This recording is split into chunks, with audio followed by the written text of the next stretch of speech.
Selamat malam, salam sejahtera untuk kita semua. Saudara-saudara yang kekasih dalam Tuhan Yesus Kristus, sahabat-sahabat yang diberkati Tuhan, teman-teman media sosial.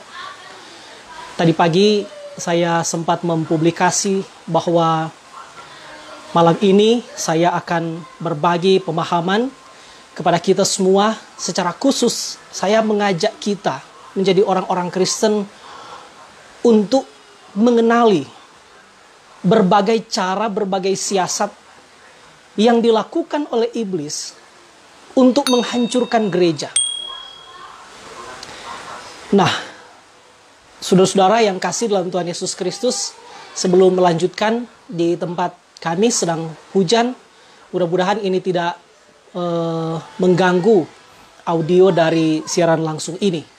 Nah, saudara-saudara yang kekasih dalam Tuhan Yesus Kristus, baik yang sedang menyaksikan ini atau yang akan menyaksikan video ini, sebelum saya menjelaskan kepada teman-teman untuk ikut memikirkan dan untuk ikut menggumuli berbagai siasat yang dilakukan oleh iblis untuk menghancurkan gereja, saya pada malam ini hanya akan membatasi pada 6 siasat yang sangat luar biasa yang dipakai oleh iblis untuk menghancurkan gereja. Tapi sebelum itu saya membacakan beberapa bagian Alkitab. Kita tidak akan membahasnya, tapi saya akan menunjukkan beberapa bagian Alkitab untuk kita pikirkan. Meskipun kita tidak akan membahasnya malam ini. Yang pertama, dalam Injil Lukas, pasal 17 ayat 1, Yesus sendiri mengatakan begini. Sekali lagi Lukas 17 ayat 1. Yesus berkata kepada murid-muridnya, "Tidak mungkin tidak akan ada penyesatan, tetapi celakalah orang yang mengadakannya." Jadi itu kata-kata Yesus sendiri, bahwa penyesatan itu pasti ada. Setelah Yesus mengatakan, rasul-rasul besar juga mengatakan hal yang sama. Saya kutip beberapa ayat. Yang pertama, kata-kata Rasul Paulus. Pertama, boleh kita membaca di 1 Timotius 4 ayat 1. Paulus bilang begini. Tetapi roh, ini roh huruf besar, maksudnya roh Allah. Tetapi roh dengan tegas mengatakan bahwa di waktu-waktu kemudian ada orang yang akan murtad lalu mengikuti roh-roh penyesat dan ajaran setan-setan. Di tempat lain Paulus juga, kalau saudara pernah membaca Efesus pasal 6, itu tentang peperangan rohani. Saya baca 3 ayat. Efesus pasal 6 ayat 10, 11, 12 dikatakan begini. Akhirnya hendaklah kamu kuat di dalam Tuhan, di dalam kekuatan kuasanya. Kenakanlah seluruh perlengkapan senjata Allah, supaya kamu dapat bertahan melawan tipu muslihat iblis. Karena perjuangan kita bukanlah melawan darah dan daging, tetapi melawan pemerintah-pemerintah, melawan penguasa-penguasa, melawan penghulu-penghulu dunia yang gelap ini, melawan roh-roh jahat di udara. Masih ada bagian lain yang ingin saya baca kepada saudara. Rasul besar yang berikut yang pernah mengatakan hal yang hampir mirip adalah Rasul Yohanes. Rasul yang paling muda waktu dipanggil oleh Yesus, tetapi sekaligus dia rasul yang paling akhir mati. Dia menjadi rasul paling tua. Dan dia menulis dalam 2 Yohanes pasal 1 ayat 7 begini. Sebab banyak penyesat telah muncul dan pergi ke seluruh dunia yang tidak mengaku bahwa Yesus Kristus telah datang sebagai manusia. Itu adalah si penyesat dan antikristus. Lalu kita juga membaca satu bagian terakhir yang saya baca. Surat Rasul Paulus kepada jemaat di Galatia. Surat Rasul Paulus kepada jemaat di Galatia, kalau saudara pernah membaca, itu surat yang penuh dengan kemarahan yang sangat luar biasa dari Paulus. Antara lain penyebab kemarahan Rasul Paulus adalah karena ada orang-orang yang datang di Galatia yang membawa ajaran-ajaran sesat setelah Paulus keluar dari sana. Dan menyebabkan banyak orang Kristen di Galatia itu akhirnya berbalik dari Injil yang sejati. Dan atas keadaan itu Paulus menulis surat yang bunyinya begini. Galatia 1 ayat 6, 7, 8, 9. Saya baca, kita tidak akan mengeksposisinya. Aku heran kata-kata Paulus, bahwa kamu begitu lekas berbalik daripada Dia yang oleh kasih karunia Kristus telah memanggil kamu dan mengikuti suatu Injil lain. Jadi bahkan ajaran sesat ini masih disebut Injil dan penyesat ini masih menyebut diri penginjil. Ayat 7. Yang sebenarnya bukan Injil. Hanya ada orang yang mengacaukan kamu dan yang bermaksud untuk memutarbalikkan Injil Kristus. Tetapi sekalipun kami atau seorang malaikat dari sorga yang memberitakan kepada kamu suatu Injil yang berbeda dengan Injil yang telah kami beritakan kepadamu, terkutuklah dia. Ayat 9. Seperti yang telah kami katakan dahulu, sekarang kukatakan sekali lagi. Jikalau ada orang yang memberitakan kepadamu suatu Injil yang berbeda dengan apa yang telah kamu terima, terkutuklah dia. Itu antara lain ayat-ayat yang boleh kita baca tentang penyesatan. Memang dikatakan oleh Alkitab, itu ada. Bahkan kalau saudara juga membaca dalam 1 Petrus, ini rasul besar yang berikut. 1 Petrus pasal 5 ayat 8. Petrus mengatakan begini, sadarlah dan berjaga-jagalah. Lawanmu, si iblis, berjalan keliling sama seperti singa yang mengaum-aum dan mencari orang yang dapat ditelannya. Nah, itu antara lain ayat-ayat yang saya tidak akan membahasnya, tapi memberi penggambaran kepada kita bahwa penyesatan itu memang sudah dikatakan oleh Yesus Kristus akan ada. Berikut juga dikatakan oleh rasul-rasul besar. Rasul Paulus, Rasul Yohanes, dan Rasul Petrus. Nah, sekarang saya akan fokus pada sebagaimana yang saya sudah umumkan tadi pagi. Ada 6 siasat, 6 cara yang dipakai oleh iblis untuk menghancurkan gereja Tuhan.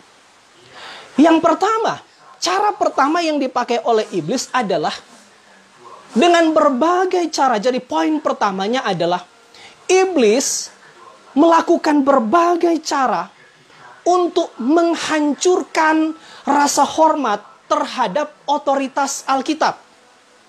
Sekali lagi, ini poin pertama yang dipakai oleh iblis.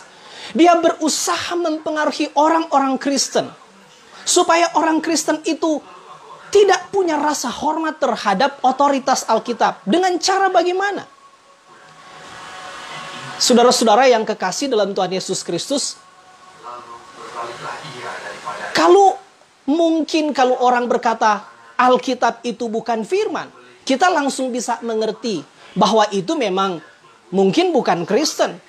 Tapi celakanya di dalam kekristenan sendiri, sampai hari ini saudara tahu,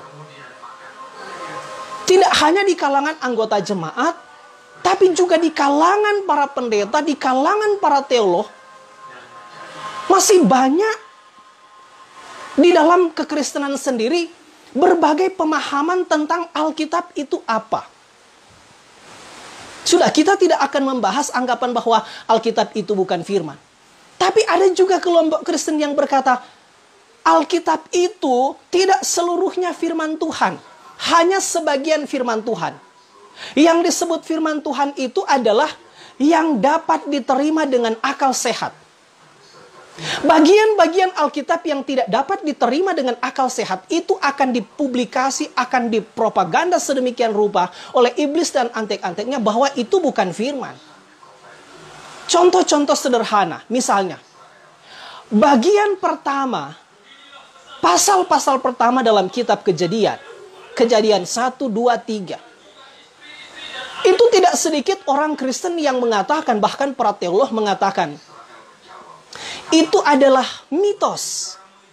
Sulit dibuktikan dengan akal sehat. Bagaimana proses penciptaan itu? Dengan memunculkan berbagai teori. Teori-teori yang kelihatan sangat ilmiah. Teori Big Bang dan lain-lain. Bagaimana terjadinya bumi. Lalu bagian yang terakhir di Alkitab juga berusaha diragukan oleh orang-orang Kristen. Karena memang iblis berusaha mempengaruhi orang-orang Kristen dengan mengatakan, Kitab Wahyu itu misteri. Jadi, saudara, kenapa bagian pertama dan bagian terakhir itu berusaha dibelokkan oleh iblis. Iblis berusaha menghancurkan otoritas kewibawaan Alkitab dengan mengatakan, itu bagian pertama itu sebenarnya hanya mitos. Sebenarnya saudara tahu, di pasal-pasal pertama Kejadian itu dan di pasal-pasal terakhir kitab Wahyu itu, kita sebenarnya mendapati informasi yang sangat akurat tentang iblis. Di pasal-pasal pertama, kenapa iblis berusaha membuat kita ragu? Sebenarnya karena disitulah kita tahu bagaimana kedatangan iblis, siapa yang menyebabkan kekacauan pertama kali dalam seluruh dunia. Sekaligus di bagian-bagian akhir kitab Wahyu itu, Tuhan telah memberitahu kepada gereja, kepada kita, bagaimana akhir dari iblis. Dia bukan hanya kalah, tapi dia malah akan dipermalukan. Karena iblis tahu, kalau orang Kristen mengetahui dua bagian ini, maka orang Kristen akan memiliki fondasi iman yang kokoh. Maka dia berusaha meragukan itu. Berikut bagian-bagian yang lain. Misalnya, ambil contoh kisah Yunus. Apakah kisah Yunus itu betul-betul fakta sejarah? Ataukah itu hanya mitos? Nah, saudara tahu, saya dulu waktu di Fakultas Teologi bahkan pernah membaca satu tafsiran yang kelihatannya sangat bagus. Diterbitkan oleh satu penerbit yang luar biasa. Tapi penafsir itu mengatakan, sebenarnya tidak penting kita membahas apakah Yunus itu mitos atau fakta. Tapi yang penting adalah apa pesan dari kitab Yunus. Sangat lihai, saudara. Dia mencoba mencari jalan tengah. Bukan mitos, bukan fakta. Tapi kitab Yunus itu sebenarnya merupakan didactic story. Artinya cerita-cerita yang mengandung pengajaran moral. Jadi semua yang tidak bisa diterima itu hanya contoh-contoh dari banyak contoh yang boleh kita sebutkan. Tapi kita tidak punya cukup waktu untuk menyebutkan contoh-contoh itu. Tapi poin yang saya akan katakan kepada saudara-saudara bahwa cara pertama iblis untuk menghancurkan gereja adalah hancurkan kewibawaan Alkitab. Buat orang meragukan otoritas Alkitab. Pada sisi yang lain, ada juga orang mengatakan Alkitab itu adalah firman Tuhan. Jadi yang pertama tadi, Alkitab itu tidak seluruhnya firman Tuhan. Yang disebut firman Tuhan hanya yang dapat diterima dengan akal sehat. Tapi ada juga kelompok Kristen yang mengatakan Alkitab itu adalah firman Tuhan tetapi belum sempurna. Artinya 66 kitab itu masih terbuka kemungkinan akan bertambah wahyu baru. Nah, karena itu berbagai penelitian, saudara, termasuk studi-studi di Fakultas Teologi juga sampai hari ini terus melakukan apakah ada kemungkinan setelah 66 kitab ini akan bertambah. Misalnya dengan ditemukannya naskah-naskah di sekitaran Laut Mati itu, naskah-naskah Qumran itu. Apakah itu bisa diterima sebagai firman Tuhan atau tidak? Tetapi poinnya adalah tidak sedikit orang Kristen, tidak sedikit bahkan teolog yang mengatakan Alkitab itu adalah firman Tuhan tetapi belum sempurna, masih terbuka kemungkinan pada wahyu baru. Termasuk, kalau saudara mungkin pernah mendengar, ada pendeta, ada gembala, ada evangelis, ada hamba Tuhan pernah bilang begini, jemaat Tuhan, tadi malam Tuhan berbicara kepadaku, itu penipu. Apa yang Tuhan bicarakan kepada dia? Kita harusnya tanya, apakah yang Tuhan bicara kepadamu tadi malam itu sesuatu yang berbeda dengan apa yang sudah ditulis di Alkitab? Kalau misalnya sesuatu yang dia bicarakan, Tuhan bicarakan kepadamu tadi malam itu sesuatu yang sudah ada di Alkitab, apa bisa semudah itu kita menerima seolah-olah Tuhan tidak cukup percaya pada otoritas Alkitab yang tertulis, firman Tuhan dalam Alkitab yang tertulis ini, sehingga Tuhan harus mengatakan kepada dia sekali lagi. Itu sebenarnya hanya siasat untuk memberitahu kepada jemaat bahwa si hamba Tuhan itu lebih dekat dengan Tuhan dibandingkan dengan siapapun. Bahkan Tuhan sampai masih sekali-sekali waktu datang kepada dia berbicara. Hati-hati tentang ini. Tapi ini berbagai siasat. Nah, sekarang saudara tahu. Saya akan menyebutkan secara terang-terangan. Ada berbagai aliran-aliran yang menyebut diri Kristen. Bahkan mereka menamakan diri dengan nama yang sangat rohani. Misalnya, saya ada satu grup yang saya buat, Gereja Rumah. Di situ ada orang-orang yang terus membagikan satu channel atau grup atau apapun itu. Tapi saya sebutkan, mereka menyebut diri Gereja Tuhan yang Maha Kuasa. Itu sekte sesat. Kenapa? Nanti lain waktu saya akan membahas secara khusus tentang Gereja Tuhan yang Maha Kuasa ini. Saya sudah memberikan penjelasan di Facebook tentang apa saja kesesatan-kesesatan dari sekte Gereja Tuhan yang Maha Kuasa itu. Tapi antara lain, mereka mengatakan bahwa Alkitab itu adalah firman Tuhan. Tetapi ada dua versi. Satu, yang pertama mereka mengatakan yang disebut firman Tuhan hanya yang keluar dari mulut Yesus. Yang keluar dari Rasul Paulus itu bukan firman Tuhan. Itu kata-kata Rasul Paulus semata. Karena itu antara lain kesesatan dari Gereja Tuhan yang Maha Kuasa itu. Mereka mengatakan bahwa kita tidak diselamatkan oleh iman saja. Pauluslah yang mengatakan itu, bukan Tuhan.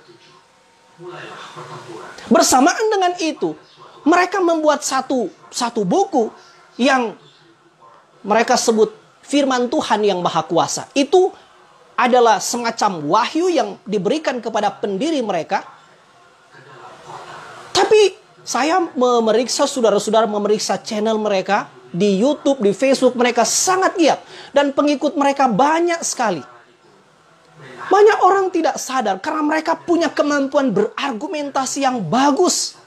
Tapi saya katakan sekali lagi, hati-hati. Karena sekte ini termasuk salah satu sekte yang berkata bahwa Alkitab itu masih terbuka kemungkinan pada wahyu baru. Yang bukan hanya itu, mereka sudah punya Alkitab sendiri. Itu yang pertama. Jadi poin pertama yang dipakai oleh iblis adalah hancurkan otoritas, kewibawaan, penghormatan terhadap Alkitab. Alkitab itu hanya buku biasa. Dia tidak punya kuasa apapun. Jadi kalau saudara pernah membaca postingan-postingan di media sosial, karena sekarang di masa pandemi ini justru kelompok-kelompok sekte-sekte itu sangat giat menggunakan media sosial sebagai sarana propaganda yang sebenarnya tujuannya adalah meragukan otoritas Alkitab. Itu bukan hanya terjadi di kalangan anggota jemaat, di kalangan para teolog pun terjadi seperti itu. Itu poin pertama. Jadi kita simpulkan untuk pertama, yang benar apa? Yang benar adalah Alkitab adalah firman Tuhan. Saya mengutip kata-kata Johannes Calvin. Saya mengikuti pikirannya, saya setuju dengan pikirannya. Calvin, sang reformator gereja, bilang begini. Alkitab itu adalah firman Tuhan. Sudah sempurna, sudah cukup, sudah selesai. Tidak perlu ada wahyu baru. Bahkan, kata Calvin, kebenaran Alkitab sebagai firman Tuhan yang mutlak tidak bergantung pada pengakuan manusia. Artinya begini, seolah-olah kalau kita mengakui Alkitab sebagai firman Tuhan, barulah dia menjadi benar sebagai firman Tuhan. Lalu sebaliknya, kalau kita manusia tidak mengakui Alkitab sebagai firman Tuhan, maka otoritasnya sebagai firman Tuhan yang benar juga menjadi pudar. Tidak. Calvin berkata, tidak butuh pengakuan manusia. Sudah benar, Alkitab itu benar pada dirinya sendiri. Dia punya otoritas pada dirinya sendiri bahwa Alkitab itu adalah firman Tuhan yang tertulis. Yang kedua, strategi kedua yang dipakai oleh iblis adalah hancurkan doktrin gereja. Doktrin-doktrin dianggap tidak penting. Berapa banyak orang Kristen yang masih serius mempelajari ajaran-ajaran yang benar. Ada seorang pendeta sangat senior, Charles Stanley namanya. Dia mengatakan begini, salah satu tanda pertumbuhan rohani adalah adanya keseriusan kesungguhan kita untuk mempelajari firman Tuhan dan doktrin-doktrin yang benar.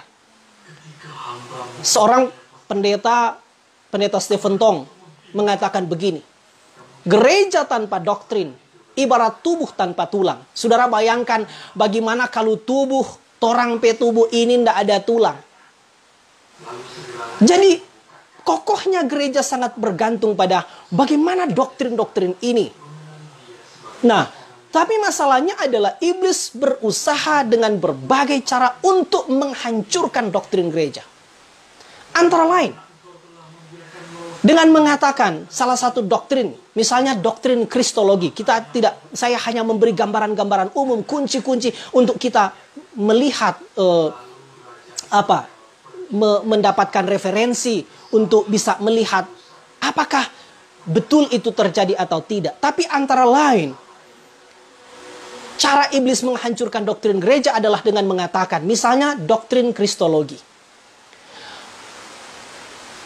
Tidak sedikit orang Kristen yang sampai hari ini juga setuju bahwa Yesus Kristus itu bukan satu-satunya juru selamat. Mereka mengakui Yesus juru selamat. Iya. Tapi bukan satu-satunya juru selamat. Ini berbarengan dengan kemunculan dari apa yang disebut teologi kemajemukan. Bagaimana membangun ajaran-ajaran tentang Tuhan. Bagaimana membangun pemahaman-pemahaman teologi dalam konteks masyarakat majemuk.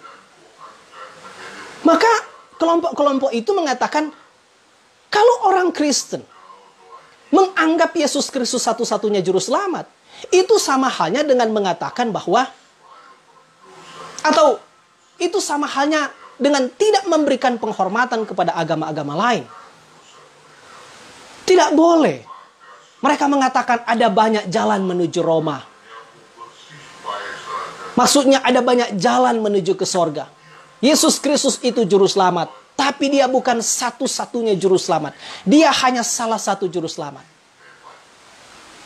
Jadi, bagaimana dengan kita? Saya pernah berulang-ulang mengatakan, saudara, orang Kristen itu harus menghormati kemajemukan agama. Agama-agama lain itu bukan sasaran kebencian. Tidak pernah ada ajaran di Alkitab kita harus membenci mereka. Tidak pernah ada ajaran Yesus Kristus kita harus memusuhi mereka. Nggak ada. Kita harus mengasihi semua orang, apapun agamanya. Tetapi, penghormatan kita terhadap kemajemukan agama tidak boleh membatalkan pengakuan kita bahwa Yesus Kristus itu satu-satunya juru selamat. Tapi itu yang terjadi. Itu yang terjadi. Saya hanya menyebutkan salah satu doktrin yang berusaha dihancurkan oleh iblis adalah doktrin Kristologi. Kalau mau lebih luas tentang doktrin Tritunggal misalnya. Sampai hari ini bahkan di dalam gereja yang menyebut gereja, maafkan saya menyebut terang-terangan tapi tidak menyebut merek gereja. Bahkan di dalam gereja yang secara institusional menyebut diri gereja Calvinisme, menyebut diri gereja reformasi, belum ada kesehatian dari hamba-hamba Tuhan, dari para pendeta, tentang doktrin Trinitas, doktrin Tritunggal yang diterima bagaimana.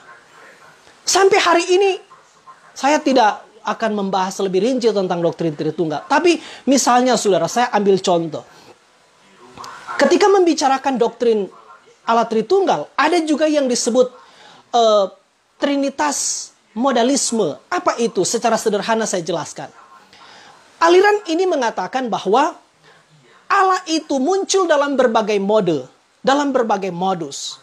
Di perjanjian lama dia muncul sebagai Bapa, lalu dia datang sebagai anak dalam diri Yesus Kristus. Waktu dia datang sebagai anak, masa Allah sebagai Bapa selesai. Lalu setelah Yesus naik ke sorga, Allah datang lagi menyerupai Roh Kudus. Setelah masa Roh Kudus dimulai, masa anak selesai. Jadi sebenarnya, kalau boleh diberi contoh sederhana, bagaimana memahami Allah Tritunggal ini? Saudara mungkin pernah mendengar salah satu ilustrasi begini. Misalnya saya, kalau di rumah, saya hamilasut menjadi suami atau papa. Lalu di jalan, waktu saya mengendarai, saya misalnya menjadi sopir. Waktu di gereja, saya menjadi pendeta. Jadi papa, sopir, pendeta. Ini pemahaman dari Trinitas modalisme. Begitulah cara Allah menyatakan diri.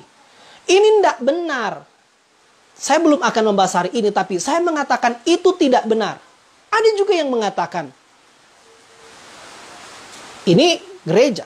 Allah Bapa lebih besar dari Allah Anak lebih besar dari Allah Roh Kudus.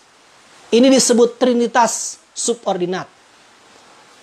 Itu antara lain yang berpemahaman seperti itu saksi Yehova.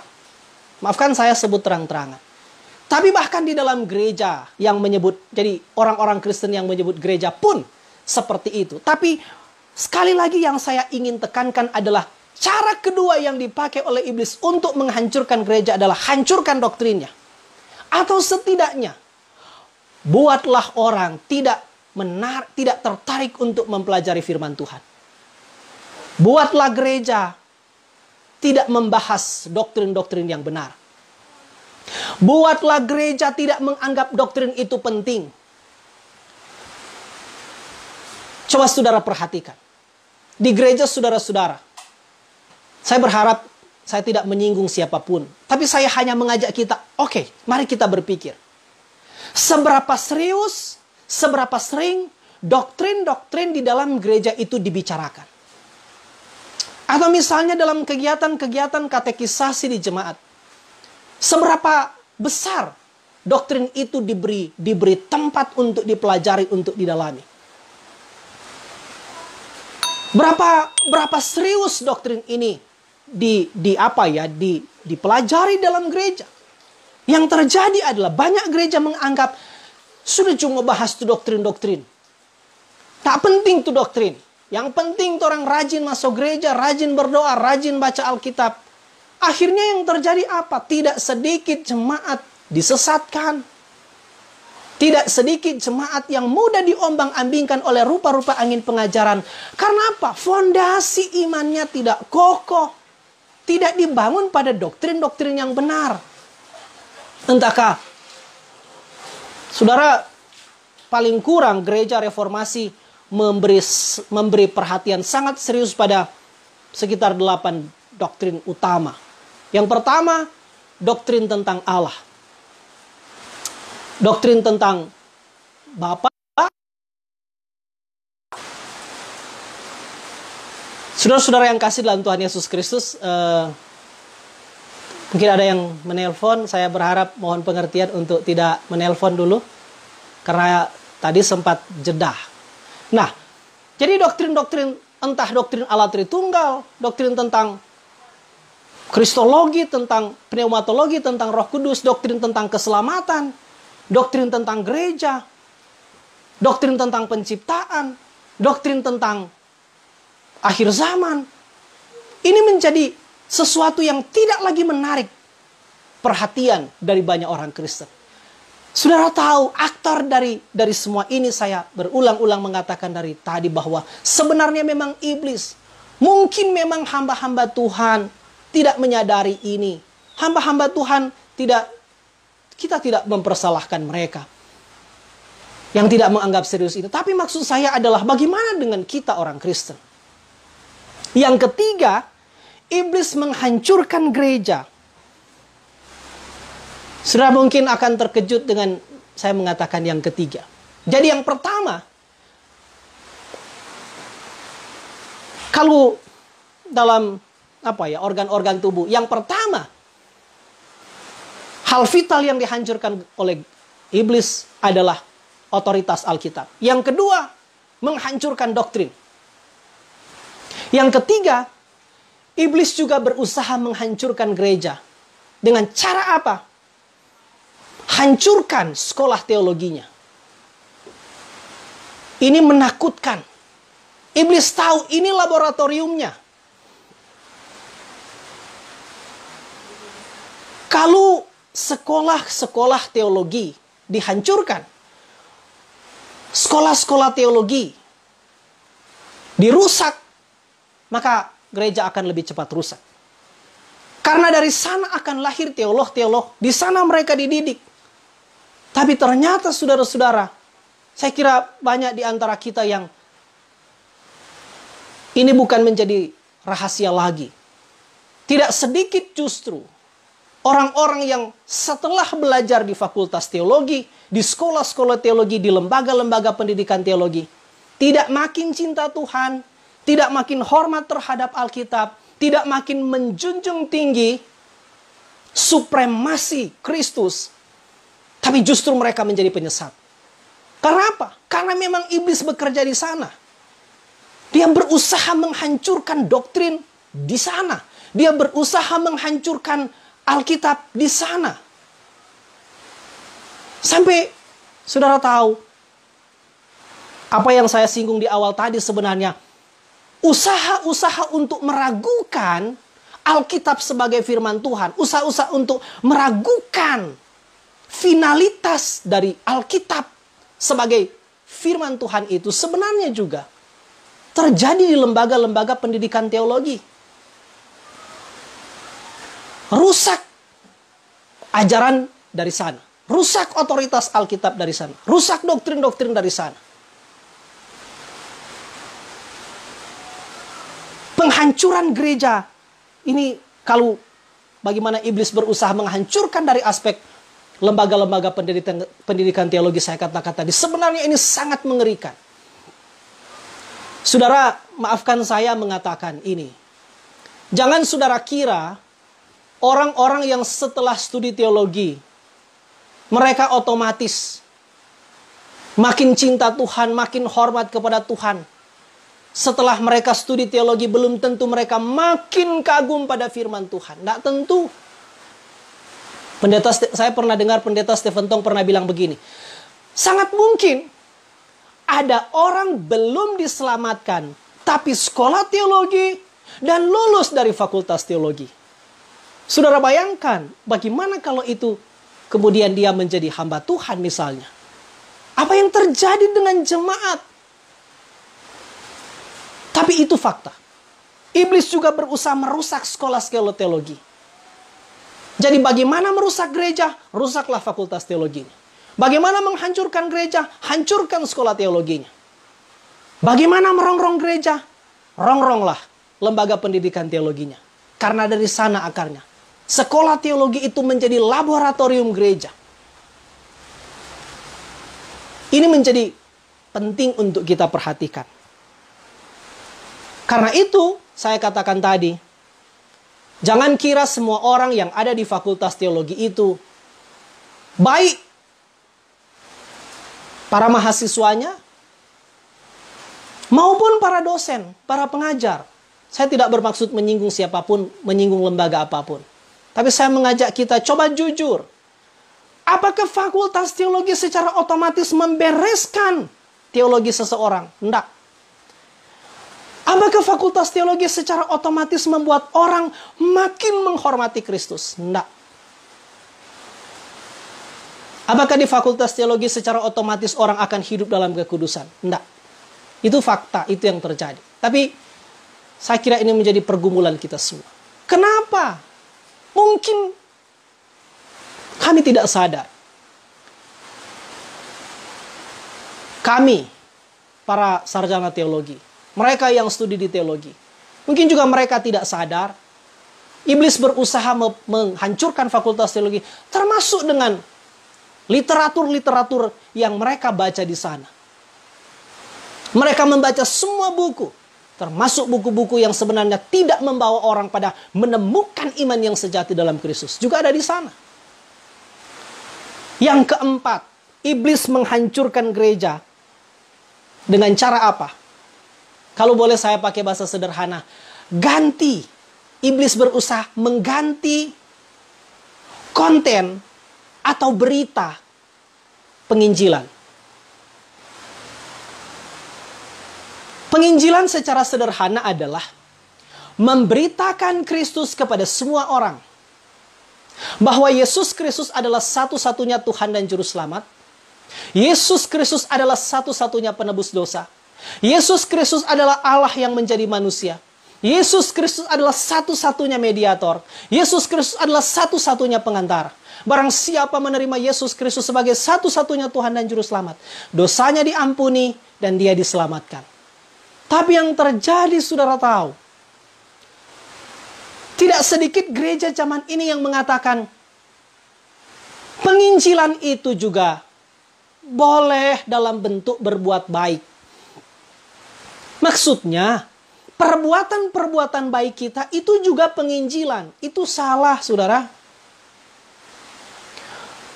Penginjilan, ada seorang penulis buku, namanya Mark Dever. Saya punya bukunya, kalau saudara mungkin pernah baca judul bukunya, 9 Tanda Gereja yang Sehat. Salah satu tanda gereja yang sehat adalah gereja yang memberitakan Injil. Mark Dever bilang begini, penginjilan adalah penginjilan. Penginjilan adalah pemberitaan tentang Kristus. Penginjilan tidak dapat diganti dengan perbuatan baik. Perbuatan baik tidak boleh menggantikan penginjilan. Perbuatan baik adalah sesuatu yang harus kita lakukan, tetapi tidak boleh menggantikan penginjilan. Tapi itu yang terjadi. Mark Dever bilang begini, kadang-kadang sebenarnya apa yang sebenarnya merupakan tindakan-tindakan sosial, bantuan bencana alam, sumbangan di panti asuhan, upaya-upaya perbuatan baik, itu dianggap penginjilan. Tidak boleh. Penginjilan tidak dapat diganti dengan perbuatan baik. Perbuatan baik tidak dapat diganti dengan menggantikan penginjilan. Ini harus berjalan bersama. Penginjilan adalah proklamasi, deklarasi, pengumuman tentang Kristus sebagai satu-satunya Tuhan dan Juru Selamat kepada semua orang. Penginjilan adalah pemberitahuan dengan penuh cinta kasih bahwa Yesus Kristus adalah Juru Selamat. Tapi yang terjadi, gereja bilang, jangan sebut Yesus sebagai satu-satunya Juru Selamat. Itu akan menyinggung orang. Karena ketika membicarakan Yesus Juru Selamat, maka pastilah kita akan membicarakan manusia sebagai makhluk yang berdosa.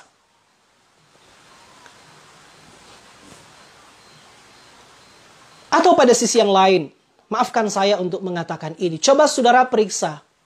Di program-program gereja saudara, berapa serius program penginjilan itu dianggap penting. Termasuk dari anggaran gereja. Berapa besar biaya yang dikhususkan bagi kerja-kerja penginjilan. Pelatihan penginjilan kah? Pembiayaan penginjilan kah? Pelatihan tenaga penginjil dari gereja? Berapa banyak?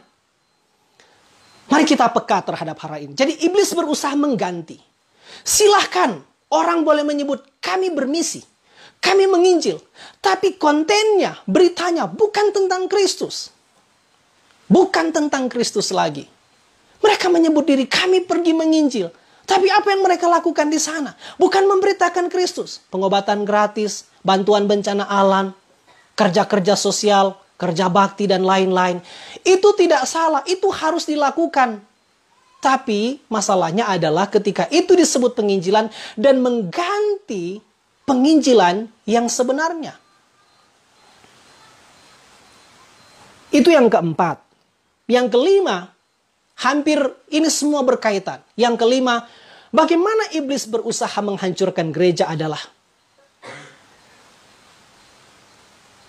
hancurkan berita dari mimbar gereja. Seorang pendeta namanya David Powson, dia pernah bilang begini, saudara. Iblis tidak menghancurkan gereja dari luar. Kalau gereja dihancurkan, kalau iblis menyerang gereja dari luar, gereja justru bertambah kuat. Caranya adalah hancurkan gereja dari dalam gereja. Dari mana? Dari mimbar gereja. Inilah cara iblis. Menghancurkan gereja dari mimbar gereja. Pemberita-pemberita, pengkhotbah-pengkhotbah, penginjil-penginjil, pengajar-pengajar yang berdiri di atas mimbar gereja sangat mungkin mereka tidak sadar, tapi mereka sedang mengerjakan agenda iblis. Dengan cara apa? Coba saudara perhatikan.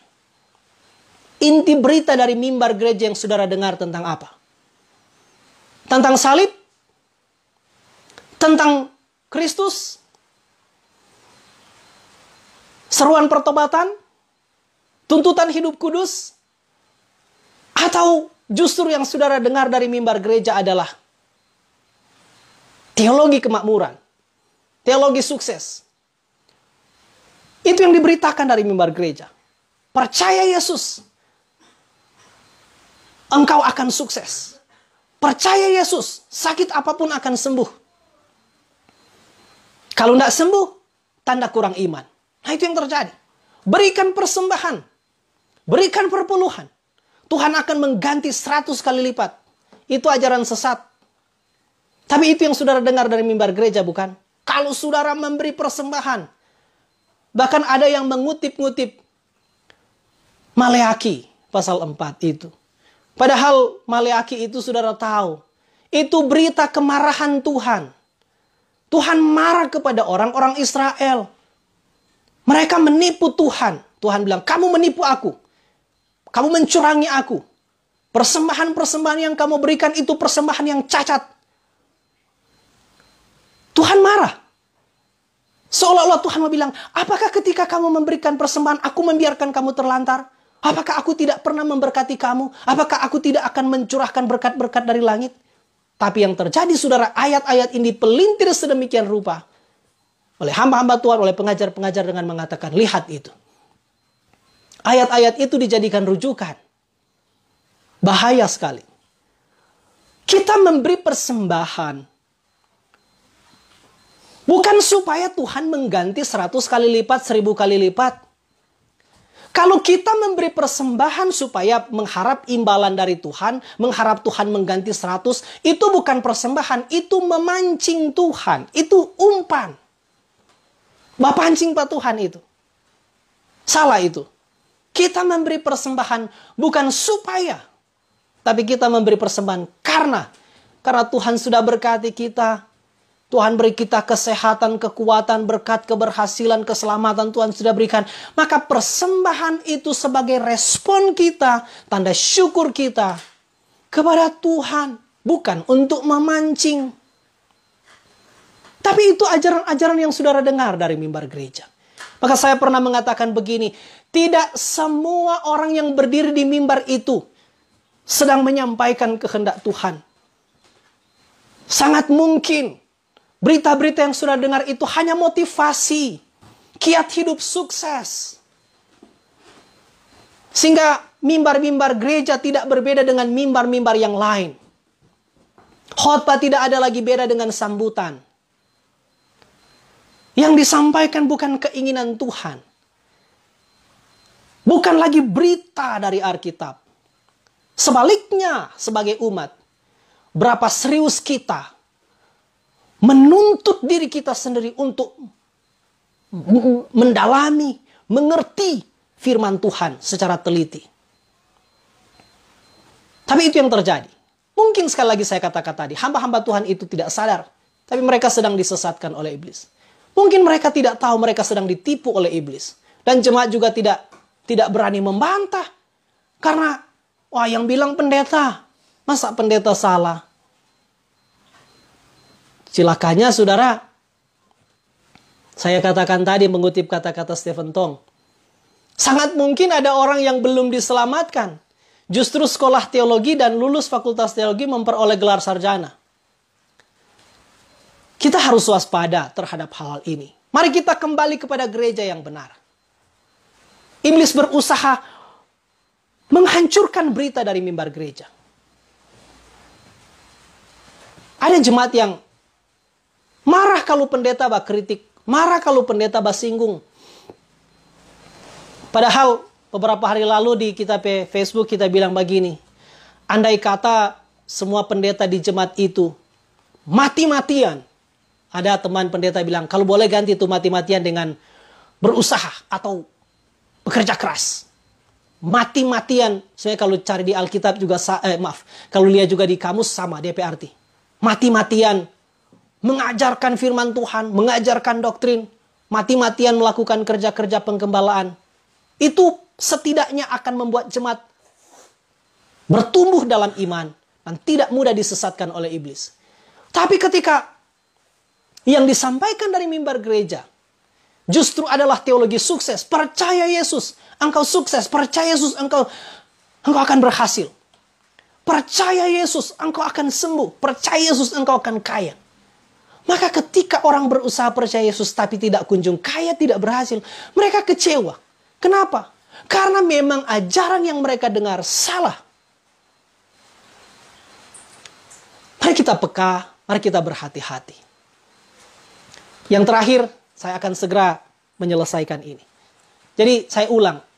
Apa siasat, cara, strategi di aspek-aspek mana saja iblis berusaha menghancurkan gereja? Satu, iblis berusaha menghancurkan gereja dengan hancurkan otoritas Alkitab. Buat orang meragukan Alkitab, buat orang menganggap Alkitab ini bukan firman Tuhan. Atau setidak-tidaknya, buat Alkitab ini tidak penting. Buat Alkitab ini bukan sesuatu yang final. Masih ada firman baru, masih terbuka wahyu baru. Yang kedua, cara yang kedua yang iblis pakai adalah hancurkan doktrinnya. Paling kurang buatlah gereja, jemaat, hamba Tuhan tidak mementingkan doktrin. Tidak mementingkan ajaran-ajaran yang benar. Sehingga akhirnya apa? Ketika ada kelompok-kelompok, ada sekte-sekte yang datang membawa ajaran, mereka kebingungan. Dan mereka gampang disesatkan. Yang ketiga, iblis menghancurkan gereja dengan hancurkan lembaga teologinya. Ini mengerikan. Para pengajarnya tidak meninggikan Tuhan, tidak menghormati firman Tuhan.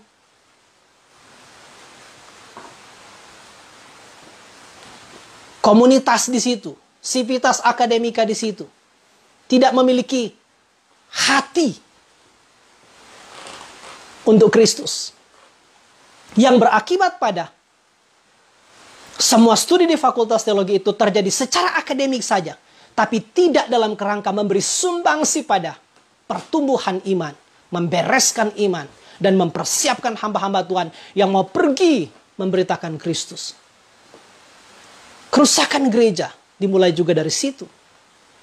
Yang keempat, hancurkan motivasi konten penginjilan. Meskipun menyebut diri penginjilan, tapi bukan Kristus yang diberitakan. Tidak ada lagi tuntutan pertobatan. Ganti itu dengan meskipun menyebut diri misi kah, penginjilan kah, tapi yang mereka lakukan bukan lagi pemberitaan tentang Kristus. Karena itu akan menyinggung orang-orang yang bukan Kristen. Ini zaman pluralisme agama, zaman kemajemukan agama. Kristus bukan lagi satu-satunya juru selamat. Yang kelima, iblis berusaha menghancurkan gereja dengan merusak berita-berita dari mimbar gereja. Tidak sedikit khotbah-khotbah yang dari mimbar itu gagal fokus. Tidak lagi pada inti berita tentang Kristus. Apakah mimbar-mimbar gereja masih serius membicarakan tentang Kristus? Tentang salib? Gereja yang tidak lagi memberitakan Kristus. Mimbar gereja yang tidak lagi membicarakan Kristus. Itu bukan gereja. Itu hanya organisasi sosial yang bermerek gereja. Gereja menjadi gereja selama gereja memberitakan Kristus. Memberitakan finalitas Yesus Kristus. Pengakuan kita terhadap finalitas Kristus, supremasi Kristus, tidak juga akan membawa kita pada membenci agama lain. Kita harus mengasihi mereka, sekaligus tidak membatalkan pengakuan iman bahwa Yesus Kristus Juru Selamat. Yang terakhir, iblis berusaha menghancurkan gereja dengan merusak moral para pemimpinnya. Motivasi pelayanannya apa? Pemimpin-pemimpin gereja tidak sedikit yang menjadi sorotan hari-hari ini. Saya tidak berkata bahwa saya sudah selesai. Saya masih terus bergumul.